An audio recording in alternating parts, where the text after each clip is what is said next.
For 350. 350, step right in line here, okay? Okay, thank you.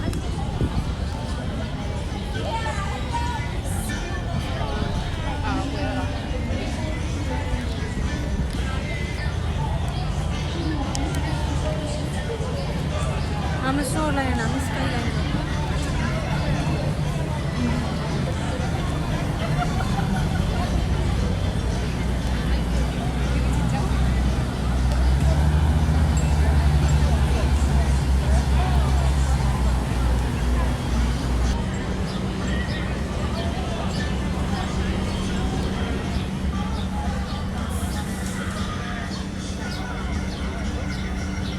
That of folks around you, please do not stand on the benches or seats and do not lean out over the side. Your seat is the safest place to be. Trash cans are located around the vessel, by the bar, and on the lower deck. Please help us keep the vessel clean for you and all of our passengers.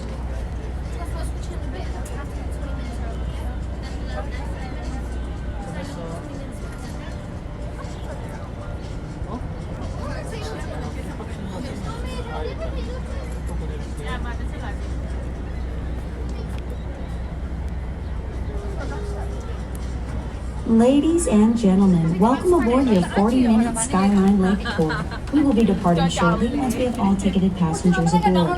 Visit shorelinesightseeing.com.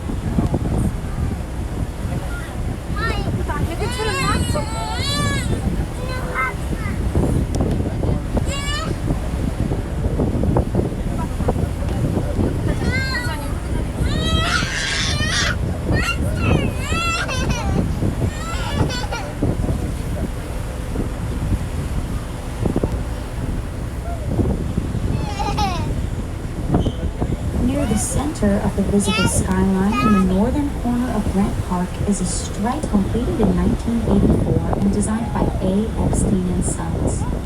Upon completion, developers discovered that ice would form on the slanted roof and break off and fall onto the sidewalk below. Heating pipes had to be installed to melt the ice and prevent accidents. The building became well known for its use in the climax scene of the classic Chicago film Adventures in Babysitting. The city's 17-mile shoreline park system was inspired by architect Daniel Burnham's city plan of 1909, in which he pledged that the city would keep its original promise that the lakefront should remain forever open, free, and clear, so that all citizens could enjoy the beautiful lakeshore without interference from industrial development. Since the 1830s, the official motto of Chicago has been Urbs in Horto, Latin for city in a garden, for its commitment to green space and parkland. Chicago has 4 major lakefront parks: Lincoln Park, Grant Park, Burnham Park, and Jackson Park.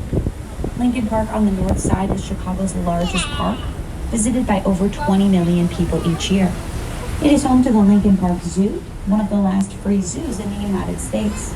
The Lincoln Park Zoo is open 365 days a year. There are 3 harbors in the downtown area. Just south of Navy Pier is DuSable Harbor, named for the first permanent non-native resident, the fur trader Jean-Baptiste Point DuSable.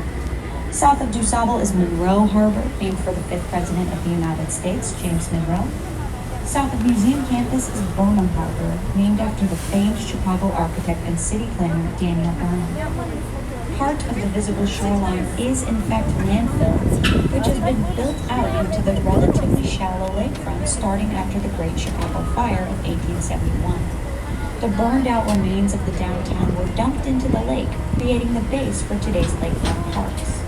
The landfill does not consist of domestic trash, but is mostly soil, sand, and construction debris. Michigan Avenue represents the original natural shoreline of Lake Michigan.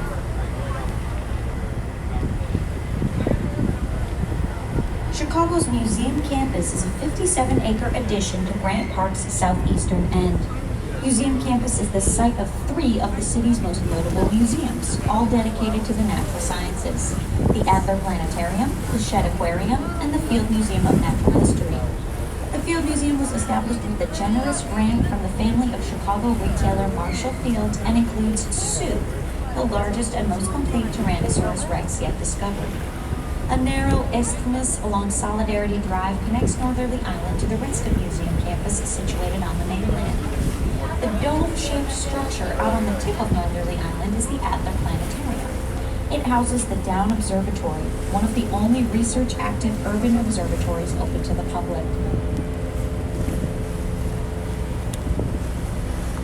Beyond Museum Campus to the south is Soldier Field, home of the 1986 Super Bowl champion Chicago Bears football team. Opened in 1924 as Municipal Grant Park Stadium, it was renamed Soldier Field in honor of Army veterans of World War I. Soldier Field has served as the home venue for a number of other sports teams throughout history, including the Chicago Cardinals of the NFL, the University of Notre Dame football team, and the Chicago Fire of Major League Soccer. Soldier Field has also hosted games from the 1994 FIFA World Cup. The Chicago Cardinals used it as their home field for their final football season in Chicago in 1959. A dozen years later, in September of 1971, the Chicago Bears moved in. They previously played at Wrigley Field, best known as the home of the Chicago Cubs. The interior of the stadium underwent extensive renovation in 2002. Soldier Field is the oldest NFL stadium in the United States. In 1893, Chicago played host to the World's Columbian Exposition, a World's Fair to commemorate Columbus's arrival in the Western Hemisphere. Fashioned and encouraged his peers to use contemporary engineering and themes taken from nature and the surrounding prairie. Ultimately, both Burnham and Sullivan were to have a lasting influence on the Chicago skyline. Of her brother Clarence. The fountain operates from April artwork, sporting events, and harbor facilities. It hosts public gatherings such as Taste of Chicago and several large annual music events like Jazz, Gospel, and Blues Fests, as well as the Lollapalooza Music Festival. Millennium Park is our newest icon park, and it opened in 2004. It includes the Principal Concert Pavilion, designed by the world-class architect Frank Gehry, the Lurie Gardens, and the Bean, officially titled Cloudgate, an interactive bean-shaped public sculpture designed by Indian-born British artist Anish Kapoor that is the centerpiece of the AT&T Plaza at Millennium Park and one of the most popular pieces of public art in the Midwest. Because Millennium Park sits atop a parking garage and the commuter rail Millennium Station, it is considered the world's largest rooftop garden. Mommy, help. Okay, mommy, help. We continue along the shoreline of the Great Lake, Michigan, the largest body of fresh water in the continental United States. Water temperatures on Lake Michigan may be into the 60s in July and August, and can sometimes make it into the 720s at sea land rate. Of saltwater either enter the Great Lakes through the St. Lawrence Seaway. The lake is also home to a wide range of bird pocket anomalies known as seiches. Consequently, the Great Lakes are considered to be non-tidal. Like all of the Great Lakes, Lake Michigan has had its share of shipwrecks. One of the most famous maritime disasters was the sinking of the Westmoreland, a steamer that sank near the Straits of Mackinac on December 7, 1854. It was rumored to be laden with priceless barrels of whiskey and a safe full of gold coins.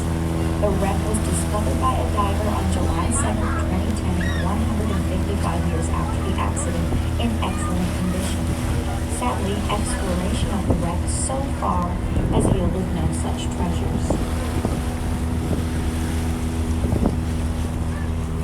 During the Second World War, when Navy Pier was an active naval training base, pilots were trained in the art of taking off from and landing onto boats. Two Great Lakes steamer ships, the Wolverine